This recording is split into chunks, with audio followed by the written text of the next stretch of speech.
جو سننے والے کی دلچسپی اور اشتیاق کو ختم نہ ہونے دے، بلکہ قصہ در قصہ اور جزیات کے ذریعے سننے والوں کے استجاب اور حیرت کو مسلسل برقرار رکھے۔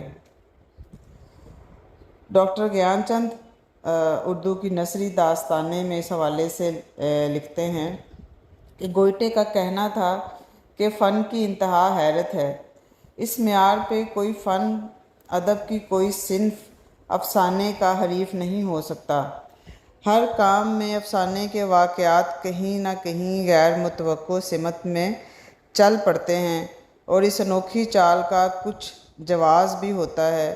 اسی اچانک پن، اسی تحیر آفرینی میں داستانوں کی دلکشی کا راز پوشیدہ ہے۔ اسلوب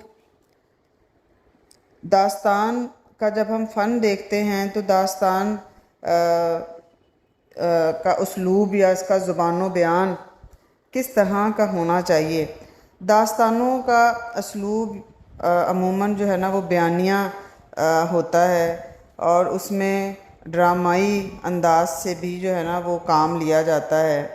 داستان چونکہ کہنے کی چیز ہے، اس لیے داستان میں ایک طرح کا خطیبانہ لہجہ اختیار کیا جاتا ہے، اور اس میں زبان کی چاشنی اور لطف بھی ہوتا ہے۔ تو اس طرح اس کی زبان اس طرح سے پرتکلف نہیں ہوتی کہ سامع کی سمجھ میں ہی نہ آئے۔ چونکہ یہ ایک قصہ ہے یا سننے کی چیز ہے، تو اس میں اس طرح کی زبان استعمال کی جاتی ہے کہ جو زیادہ سے زیادہ سامعین کو سمجھ آ سکے۔ تو داستان میں بے جا لفاظی سے پرہیز کیا جاتا ہے، اور اس کی زبان نہ تو اتنی عوامی رکھی جاتی ہے کہ وہ عامیانہ ہو جائے، تو نہ ہی کوئی اتنی زیادہ ادبی ہوتی ہے کہ وہ صرف جو ہے وہ پڑھے لکھوں یا بہت زیادہ صاحب مطالعہ ہی کو سمجھ میں آئے۔ اخلاقی پہلو داستان کی ایک خصوصیت یہ بھی ہے کہ اس کی بنیاد یا اس میں کئی اخلاقی سبق دیے جاتے ہیں۔ تو داستان کا ایک اخلاقی پہلو بھی ہوتا ہے۔ داستان میں مثبت اقدار حیات کو فروغ دیا جاتا ہے، اور منفی اقدار کی حوصلہ شکنی کی جاتی ہے۔ داستان کا انجام بھی عموماً تربیہ ہوتا ہے، یعنی ہنسی خوشی اس کا اختتام ہوتا ہے، اور داستان کے انجام پر ہمیشہ نیکی کو غالب دکھایا جاتا ہے اور بدی کو مغلوب دکھایا جاتا ہے۔ تو داستان کے مطالعہ سے انسانی کردار کی مثبت خصوصیات مثلاً ہمدردی، باہمی محبت، بہادری، انسان دوستی، فیاضی، ایثار اور حصول مقصد کے لیے عزم اور جدوجہد، حق پسندی وغیرہ کی ترغیب ملتی ہے۔ تہذیب و معاشرت کی عکاسی داستان کی ایک نمایاں خصوصیت ہے۔ داستان عموماً کسی دور دیس کی کہانی ہوتی ہے، اور اس کا ماحول بھی تخیلاتی اور اجنبی ہوتا ہے، مگر جس تہذیب و ثقافت کو اس داستان میں بیان کیا جاتا ہے وہ اس مصنف کی یا اس داستان گو کی اپنی دور کی تہذیب یا معاشرت ہوتی ہے، یا جو داستان کا لوکیل ہوتا ہے اس کی تہذیب و معاشرت کو اس میں بیان کیا جاتا ہے، اور زبان بھی اسی کے مطابق، اسی دور کے مطابق استعمال کی جاتی ہے جو اس ملک یا علاقے میں بولی جاتی ہے۔ جیسے میر امن کی جو معروف داستان باغ و بہار ہے، وہ دہلوی تہذیب و معاشرت کا ایک بہترین نمونہ ہے۔ اس داستان کے آئینے میں ہمیں وہ دور سانس لیتا نظر آتا ہے۔ اس میں دلی کے اشخاص، اس کے افراد کی چلتی پھرتی اور بولتی چالتی تصویریں دکھائی دیتی ہیں۔ تو یہ داستان کے کچھ نمایاں خصوصیات یا پہلو تھے۔ بے حد شکریہ۔